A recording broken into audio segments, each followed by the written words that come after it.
La culture occidentale, je n'ose pas dire l'homme blanc, par peur d'être taxé de racisme, est violent. Sa civilisation est cruelle. Même s'il a réussi au fil des années, malgré les nombreuses tueries qu'il continue de perpétrer à travers le monde, malgré les violences dont il est régulièrement l'auteur, à se faire passer pour le pacifiste, pour le protecteur des droits humains, pour l'être civilisé, pour le gardien de la paix, cela cache mal une propension à détruire de façon radicale tout ce qui contrarie ses intérêts.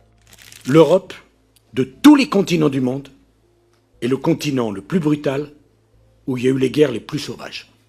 C'est pas l'Afrique, c'est pas l'Asie, c'est l'Europe. Notre continent est brutal, sauvage, et peut verser dans la barbarie.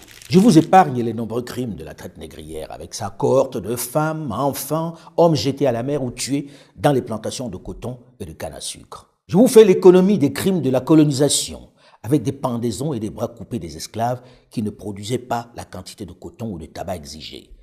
Des enfants pendus simplement parce que leurs parents n'avaient pas pu produire la quantité de tabac fixée par le colon. Je ne fais pas mention des sanglantes batailles de conquête menées sur leur propre sol. Je vais juste brièvement évoquer les tueries de masse commises au XXe et XXIe siècle avec la plus folle violence.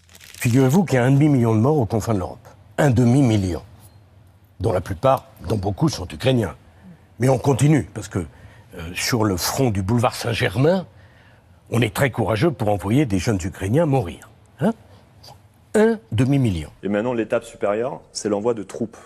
C'est devenir un co-belligérant du conflit, avec, comme vous l'avez dit à juste titre, l'enjeu derrière d'une guerre mondiale et d'une guerre nucléaire. Et moi, j'ai 27 ans et je le dis très clairement, je ne veux pas aller au front. Je ne veux pas faire partie d'une nouvelle génération sacrifiée. Au 1er mars de cette année, Washington dit avoir déployé 662 missiles balistiques intercontinentaux dotés de 1419 ogives nucléaires, pour être précis, ainsi que 800 lanceurs. Sérieusement, il faut être pas normal. Il faut avoir un grain pour fabriquer de tels arsenaux de morts. Il faut quand même être un peu frappadingue pour se coucher le soir avec ses enfants, dans la chambre d'à côté, et en même temps mettre au point de tels engins qui puissent tuer de façon non discriminée autant de personnes. Et en être fier et l'exhiber comme un trophée, comme une réussite, un progrès. Si c'est cela être développé, si c'est cela être civilisé, peut-être que l'on devrait s'abstenir chez nous de le devenir. Je ne dis pas que l'Africain soit meilleur, non, mais force est de constater au fil des siècles que les plus grandes tueries de masse, les plus sanglants génocides programmés et exécutés sont le fait des Occidentaux pour l'essentiel et des Blancs en général. Ce n'est pas politiquement correct de le dire ainsi, je le sais, mais c'est un constat qu'il faut nommer et adresser clairement à un moment afin que les dirigeants du Nord en prennent conscience et que leur peuple exerce la pression nécessaire sur eux pour calmer cette cruauté au lieu de se complaire dans des explications qui les confortent. De mémoire d'humains, on n'a pas encore assisté à de telles tueries en Afrique. On dira que ces nègres sont armés de simples armes blanches. Peut-être que cela vaut mieux, et que l'on aurait dû en rester là. Le barbare, le sauvage qui menace la planète n'est pas celui que l'on caricature avec un os dans le nez et une lance à la main, se lançant à l'assaut de l'animal ou de l'ennemi.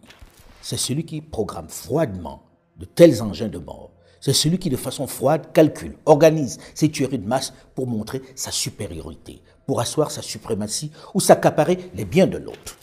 Lorsque l'on remonte dans l'histoire, ce sont les mêmes qui ensanglantent de façon systématique le monde.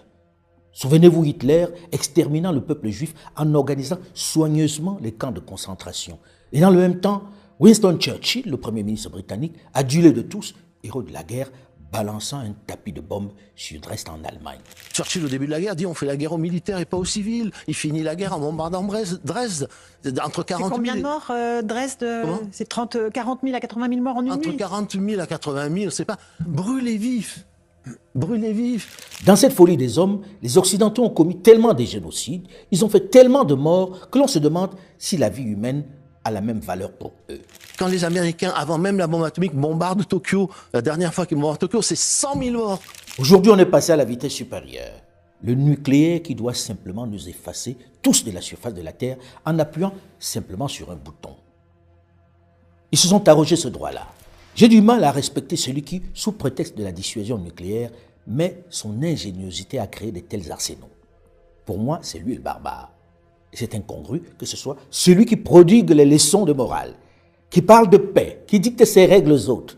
Lorsque l'on a autant de sang dans les mains, on doit avoir la décence de ne pas s'ériger en modèle.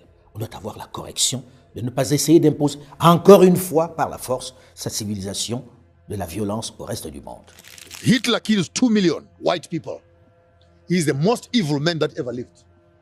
Leopold kills 20 million Africans. He still does not appear on the list of the most wicked people that ever lived on the earth. Il est regrettable et inacceptable que l'Occident collectif continue de poursuivre des tendances hégémoniques qui violent de manière flagrante l'égalité souveraine des nations, la justice et l'équité telles qu'elles sont incarnées dans la Charte des Nations Unies.